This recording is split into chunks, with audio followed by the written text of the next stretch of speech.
Hello, आपल्या नवीन ब्लॉगमध्ये आपलं स्वागत आहे. मी प्रियंका. आज आम्ही चाललो आहोत आमच्या गावी, म्हणजे केंदूरला. पुण्यामध्ये आहे पाबळ केंदूर. आज तिथे आपल्या देवीची यात्रा होती, त्यामुळे आम्ही निघालेलो आहे. सकाळचं वातावरण तुम्ही बघू शकता, किती छान वाटतं. सुंदर अशा वातावरणात आम्ही निघालेलो आहे. आणि इथे ऋतुराजचे पप्पा गाडी चालवत आहेत. इथे ऋतुराजची मस्ती चालू आहे. मस्ती करता करता आम्हीच निघालो.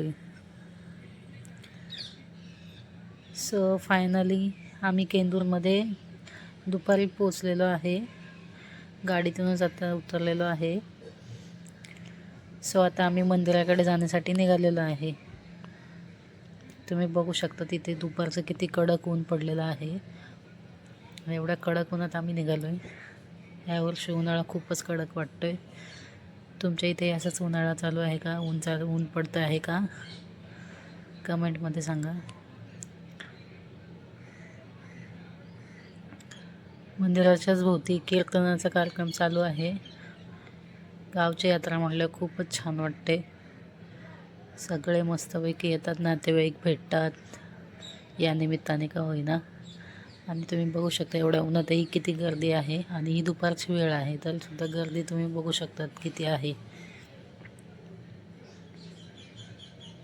छान वाटतं आपल्या स्वतःच्या गावातच आल्यानंतर. खूप छान वाटतं. आणि इथे ऋतुराजची गडबड चालू आहे. तो आजीला सांगतो आहे, मला खेळणी घ्यायचे आहेत, मला हे पाहिजे, ते पाहिजे, ते पाहिजे, असं तो हट्ट करतो आहे. त्याची आजी बोलली, आपण सगळं घेऊया, पहिलं देवदर्शन तर करूयात. अशी त्याची मस्ती चालू आहे. आणि तो पण एकदम फ्रेश आहे, एकदम थकला नाही, काय नाही, एकदम मस्त आहे. हो, अशा रीतीने आम्ही मंदिराकडे चालत चाललेलो आहे पाहे. आणि तुम्ही हे बघू शकता मेन आपलं द्वार केंद्राई माताच्या मंदिराकडे जातानाचं. त्याचा मी एक फोटो पण टाकलेला आहे, तर ते तुम्ही बघू शकतात. केंद्राई माता मंदिर म्हणून आहे. आणि इथे आम्ही आता पूजेची तयारी केलेली आहे. आणि ते माझ्या मिस्टरांचा माझा एक फोटो काढण्यात आलेला आहे. आणि आता आम्ही लाईनीमध्ये दर्शनासाठी चाललो आहे, देवीला आपल्या साडी वगैरे ताट पूजेचं अर्पण करण्यासाठी. बघू शकता तुम्ही मंदिराच्या आवारात किती गर्दी आहे. आणि छान वाटतं असं. आणि इथे नारळ वाढवण्याची हे आहे, नारळ वाढवण्याची प्रथा आहे. सर्व भक्त येऊन नारळ वाढवतात. वाव, खूप छान वाटतं असं. आणि मन एकदम शांत होतं. कुठल्याही मंदिरात गेलं की मन एकदम शांत होतं. आणि त्यातलं त्यात आपल्या कुलदेवीच्या मंदिरात गेलो तर अजूनच म्हणजे मनाला खूप शांतता वाटते. दरवर्षी आम्ही येतो. रामनवमीच्या दिवशी यात्रा भरते इथे केंदूरमध्ये.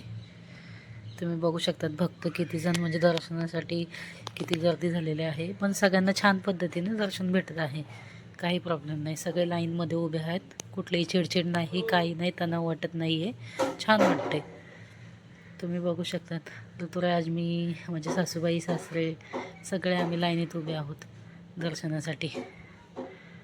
आणि आता तुम्ही बघू शकतात आपल्या आईचं मुखदर्शन घेऊ शकतात. जे जे व्हिडिओ बघत आहेत ते आपल्या आईचं, केंद्राई आईचं मुखदर्शन तुम्ही घेऊ शकता.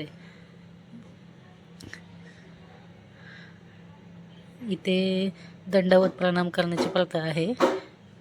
आपापल्या परीने जो तो दंडवत घेत असतो. माझ्या सासूबाईंनी पण घेतले इथे, त्यांचं घेऊन झालं दंडवत प्रणाम. आणि इथे माझे मिस्टर पण आता प्रसाद वाटत आहेत. प्रसाद इथे मंदिरात पण सगळ्यांना वाटावा लागतो, जो आपण घेतो तो. अशा पद्धतीने दुसरे बाकीचे जे पण जे असतात ते पण प्रसाद वाटतात. आणि इथे आपला पण नारळ इथे वाढवण्यात आलेला आहे, तुम्ही बघू शकता. अशा पद्धतीने आमचं देवदर्शन छान पद्धतीने झालेलं आहे. तुमच्यासुद्धा गावात अशीच यात्रा भरते का? असेच सगळे लोक येतात का देवाच्या मंदिरात वगैरे? हे बघू शकता तुम्ही, साक्षात दंडवत प्रणाम बोलतात ना, तो अशा पद्धतीने केला जातो. हो, माझ्या सासूबाई पण करतात. आणि इथे आता आम्ही दुसऱ्या मंदिरात चाललेलो आहे, आमच्या गावातच आहे ते दुसरं मंदिर आहे. आणि इथे बघू शकता तुम्ही लोकांनी घर किती छान पद्धतीने. ऋतुराज इथे पोच देत होता माझा फोटो काढ. आणि हे खूप जुन्या पद्धतीचं घर आहे, एकदम जुनं.